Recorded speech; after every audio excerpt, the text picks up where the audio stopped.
Hey guys, it's Jamie. This is basically my part 2 for our 4-month update. This is the part where I talk about stuff other than just Kaylee, stuff about me, Denver, Brayden, everybody.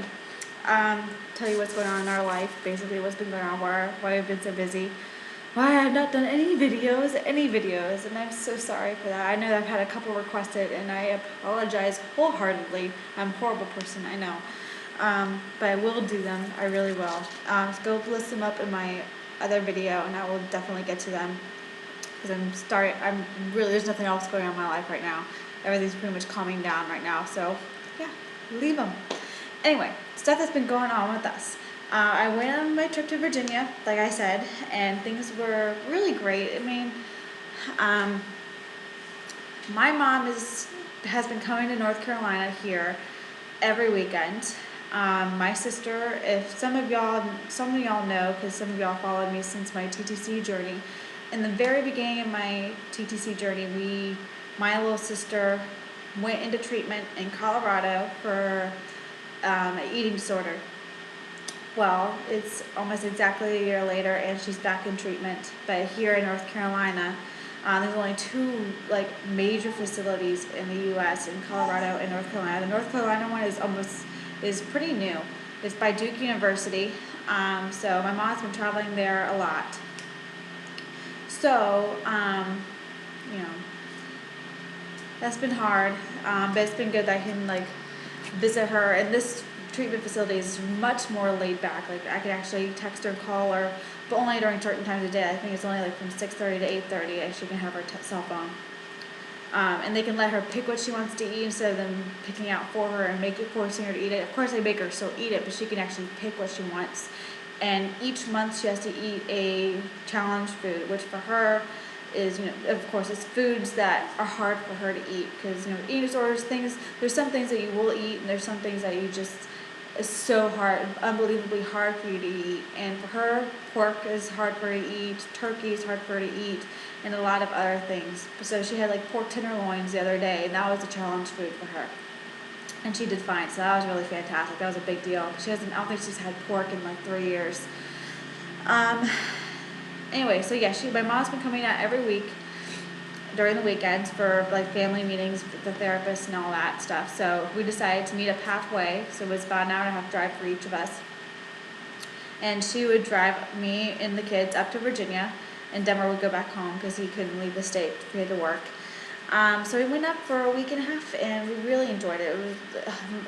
We really needed the time away, in a major way. Just the stress of everything. Denver and I were both getting so stressed that it was really affecting. I'll be completely honest. It was really starting to affect our marriage, and it was affecting how we were treating the kids. We were fighting all the time. We were, and fighting in front of the kids was just awful. I hated it. So we really needed that time away, and I can tell you right now that week was a whole year's worth of marriage counseling. It was exactly what we needed. We just we're still stressed. That's definitely, but that 1 week away from each other was therapeutic. I was without the stress because really my husband carries a lot of stuff on his shoulders, but really the financial stuff, the figuring out housing, figuring out jobs, really all of that was on me. He was working, so I was looking for jobs for him, fixing up his resume. So everything was really falling on me, and it was really starting to get to me. And I will take complete blame for it. I was picking fights. I was, it was a rough time. We were going through a very hard time, and we still are going through a hard time. But I have a lot better view of it right now, and things are a lot less stressful. It's still stressful, but less stressful, and I'll get to why in a little bit. But I'm telling you, we needed that time. And, of course, my mom's having a hard time with my sister being in therapy, so we were really therapeutic for her. Because, me and my mom just laugh all the time. She's like, I haven't laughed in months. So me and my mom both needed it. And though the kids were enjoying not having arguing going on around them and, just having fun. We were really, I just left everything behind. And, Denver and I were missing each other. It was exactly what we needed. Anyway, but on our way back from Virginia,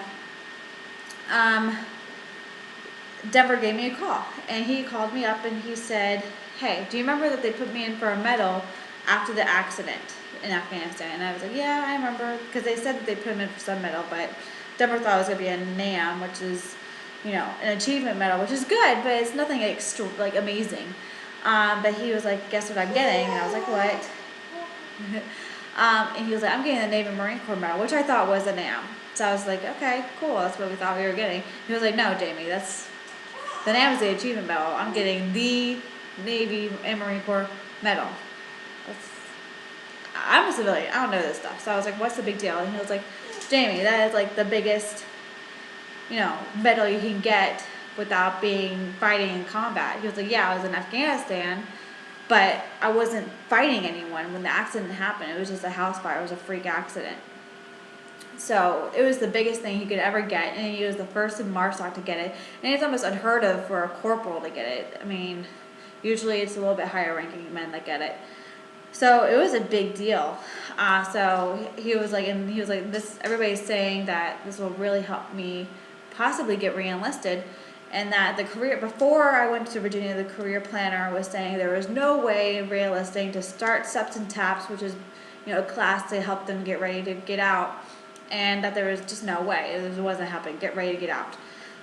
But apparently the career planner called him and was like, come in when you can. Let's start up your re-enlistment papers. This medal is going to help you out. So that was, I could tell you, like, so much weight was lifted right then and there. I was so proud of him. I was so excited. So that was really big news. And he got the medal this Friday. And they had this huge ceremony for him. Like, I thought it was a big deal, but I didn't know how big of a deal it was. Like, it was a big deal.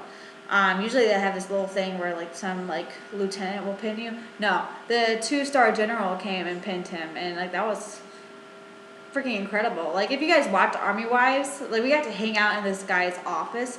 I thought I was sitting in front of General Holden, and, like, he's, like, a big important dude. And so that was really crazy. I was so nervous. I was like, I don't know why I'm nervous. I'm not getting in the middle. I'm not standing up in front of all these people. And I ended up actually standing up in front of those people. So me being nervous was justified. But I didn't know what to say to this guy. I was like, I don't want to say the wrong thing. And, I'm representing my husband here. I don't want to say something disrespectful or not right, And he asked me how I felt about everything. And I was like, I didn't know what to say. I was like, yeah, I'm really proud of my husband, but it's bittersweet because, he couldn't save everybody. And that's what I said. I was like, I'm beyond proud of him. I couldn't be more. I don't think I could be any more proud, but, it is a bittersweet moment, and,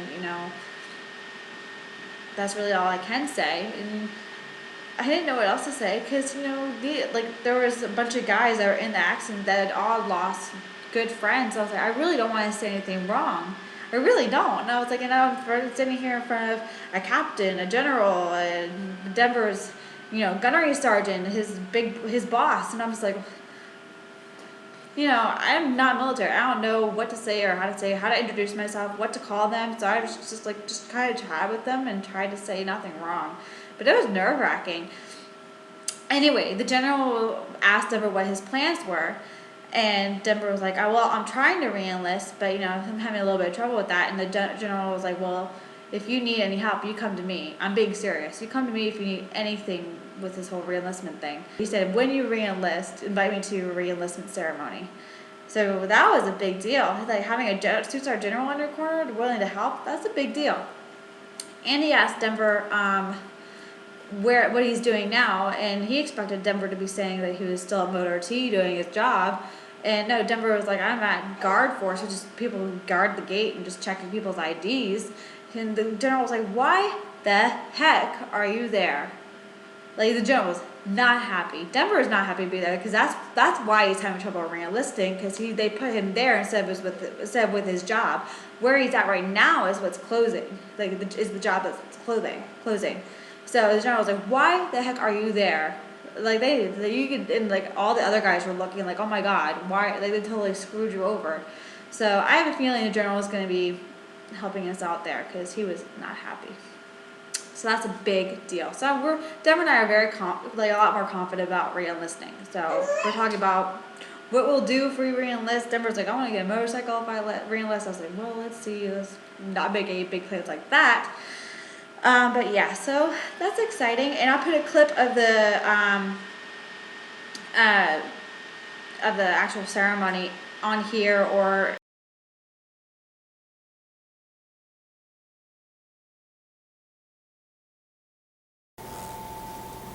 so if you please join me here, and so we can recognize you for your heroic actions that day. Finish your words, please.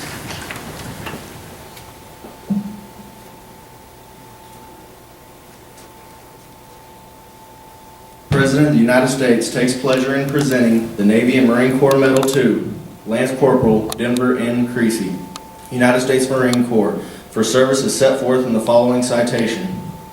For heroism while serving in motor transport mechanic, Marine Special Operations Team 8221, Marine Special Operations Company G, Special Operations Task Force West, Combined Special Operations Task Force Afghanistan, on 31 July 2011 in support of Operation Enduring Freedom. While supervising contractors performing maintenance on the team's compound, Lance Corporal Creasy smelled smoke and began to investigate. He was led to the team's living quarters, where he opened the door to the morale, welfare, and recreation room, which was engulfed in flames from a fire that had been burning for at least 20 minutes. Almost immediately after opening the door, the team living quarters filled with the dark, thick, toxic smoke, which severely limited oxygen and visibility. Instead of easily exiting the burning building, Lance Corporal Creasy maneuvered through it, screaming fire and banging on doors of his sleeping teammates, who hours ago returned from a multi-day mission. Lance Corporal Creasy's heroic actions and total disregard for his own personal safety alerted 15 of the 18 members of his team, allowing them to escape from the burning building, which ultimately saved their lives. Lance Corporal Creasy's bold leadership, wise judgment, and self-dedication to duty reflected great credit upon him and were in keeping of the highest traditions of the Marine Corps and the United States Naval Service. For the President, James F. Amos, Commandant of the Marine Corps.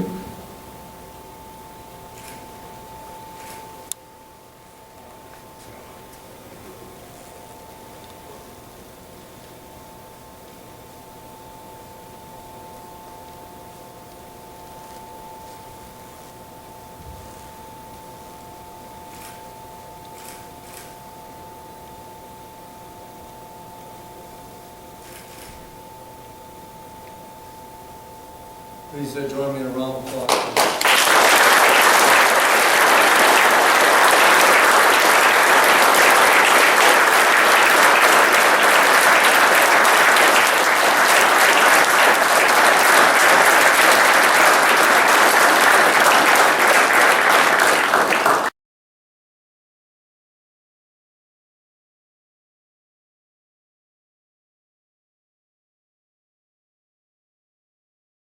Other things, I've lost 5 pounds, yay, this week, so that's exciting. So I'm 155. I might be going to school, yay! Like I said in another video, it's a week workshop for birth doula. Yay, I'm excited, working towards my certification. I've already got my books to do my book reading list, and the class I'm doing is also the birth class combined. So it's the birth doula class, but it's also like the birthing class that all pregnant women go through, because you have to go through that as not as pregnant women. So you have to do that and then go to the class and do your reading list. So I'm on my way. And Brayden's getting big. He's huge. He's smart, saying new words, saying new sentences, telling you what he wants. He's finally giving manners. I'm excited about that. He's saying please and thank you and I'm sorry, you're welcome, good morning, all that stuff. So that's exciting.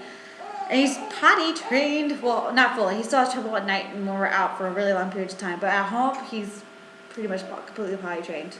Wearing big boy underwear. Yes.